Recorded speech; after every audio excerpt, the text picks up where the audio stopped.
সর্বনাশ, ছোট মালিক এসে পড়েছেন।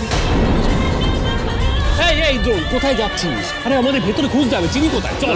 না, এটা চিনি, আমি বুঝতে পেরেছি। আরে ওটা একটা ডেড বডি। দ্রোণ, তুই আবার শুরু করলি? ওয়েট,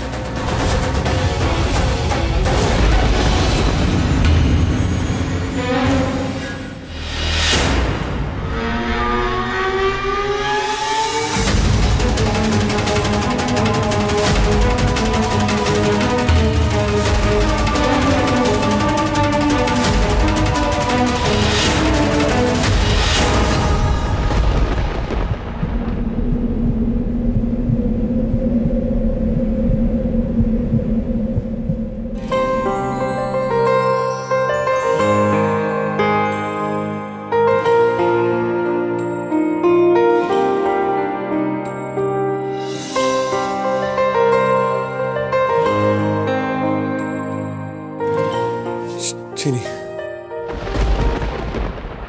চিনি তুমি বেঁচে আছো? চিনি, আমি জানতাম।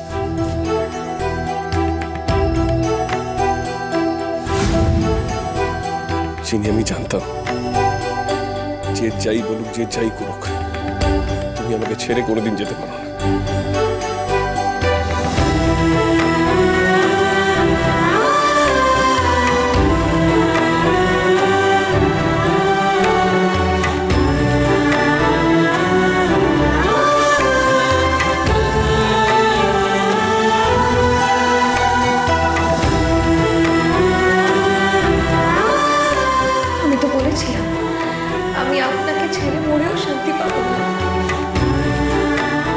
তাহলে তুমি আমাকে বলনি কেন যে তুমি কলকাতা এসেছো? কেন বলনি? দ্রোণ, এখানে এভাবে এই সমস্ত কথা বলা একদম ঠিক নয়। ওকে এক্ষুনি কেবিনে নিয়ে যেতে হবে, ফার্স্ট। আপনারা নিয়ে চলুন, শুয়ে পড়ুন। ছোট্ট একটু হেল্প করো।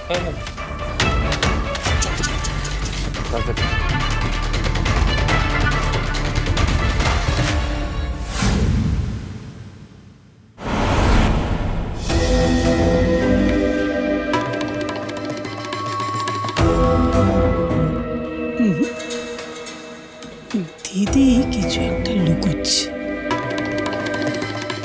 নইলে হঠাৎ করে বসন্ত হবে কি করে? আচ্ছা, তাহলে কি দিদি নিজের ঘরে চিনিকে লুকিয়ে রেখেছে?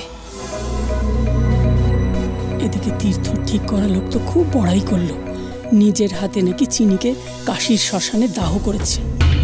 এদিকে শুনি আবার চিনিকেই দেখেছে।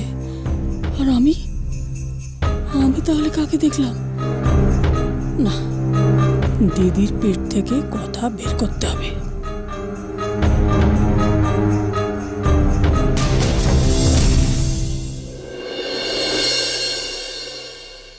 ভালো বুদ্ধি করেছেন কিন্তু মণিমা, মায়ের দয়ার ভয়ে কেউ আশপাশ মারাচ্ছে না। এছাড়া তো আর কোনো উপায় ছিল না তোমাকে এ বাড়িতে রাখার। যদিও হেমকে নিয়ে আমার একটা চিন্তা আছে, আর বাকি সবাই বুঝে গেলেও ও এত সহজে মেনে নেবে না।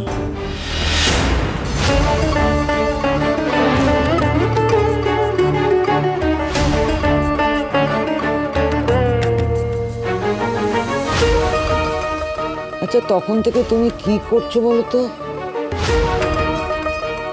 হাতে বসন্ত রোগের গুটি আঁকছি, যদি প্রয়োজন হয়।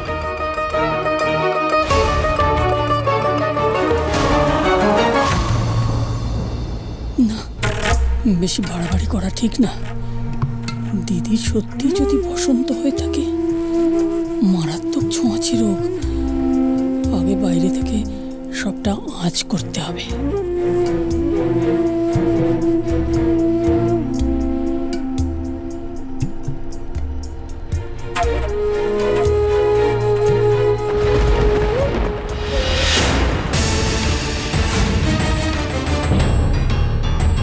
তোমার থেকে আমার অনেক কিছু জানার আছে, না হলে যে একদম শান্তি পাচ্ছি না। ঘরে তো আরেকজন কেউ আছে মনে হচ্ছে, তাহলে চিনি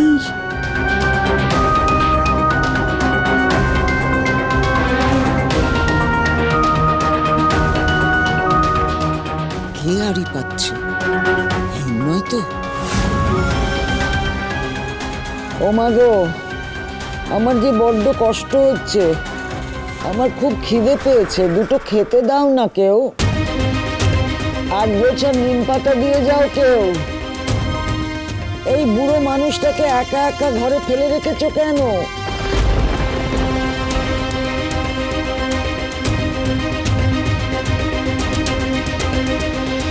কেউ আছো?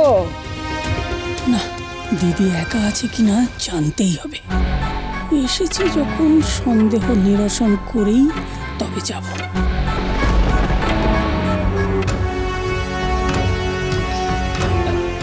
দিদি, দিদি, আমি এসেছি। এই যে তোমার খাবার নিয়ে, খাবারটা নিয়ে নাও। কে? হেমলি? হ্যাঁ হ্যাঁ দিদি, আমি হেম। আমি তোমার খাবারটা নিয়ে এসেছি। আমি তো ঘরে ঢুকতে পারছি না, তাই তুমি একটু হাত বাড়িয়ে খাবারটা নিয়ে নাও না গো দিদি।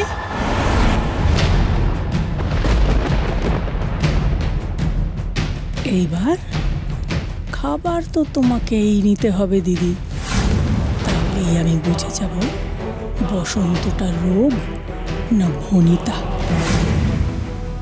আমার বোন হেম আমাদেরকে ধরবার জন্য এসেছে। ও হেম, তুই এলি রে বোন? আর কেউ নেই বাড়িতে? সত্যি বড্ড খিদে পেয়েছে রে বোন। তা আমি কি করে যাব বল দেখি? তুই বরং বাইরে রেখে যা, আমি ঠিক নিয়ে নেব। ও মা, এত বড় ছোঁয়াচে রোগ রে। তোর যদি হয় তুই ওখানে রেখে যা। না দিদি, তোমার সঙ্গে আমি এরকম অমানুষের মতো ব্যবহার করতে পারবো না। খাবার আমি তোমার হাতেই দেব দিদি।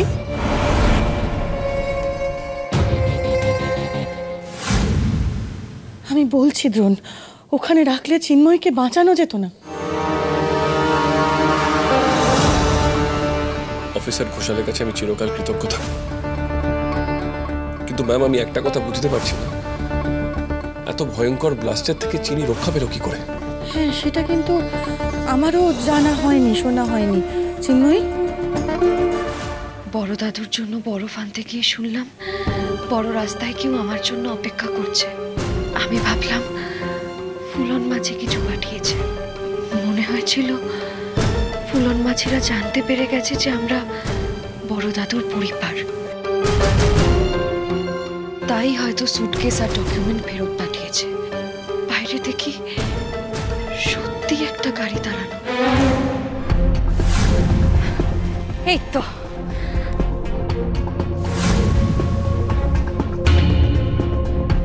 আচ্ছা, তোর কোনো সন্দেহ হলো না চিনি? হ্যাঁ হয়েছে, কিন্তু একটা সুটকেস ফুলন মাঝি কেন পাঠালো সেটাই ভাবছিলাম। তাও আমি গাড়িতে উঠলাম।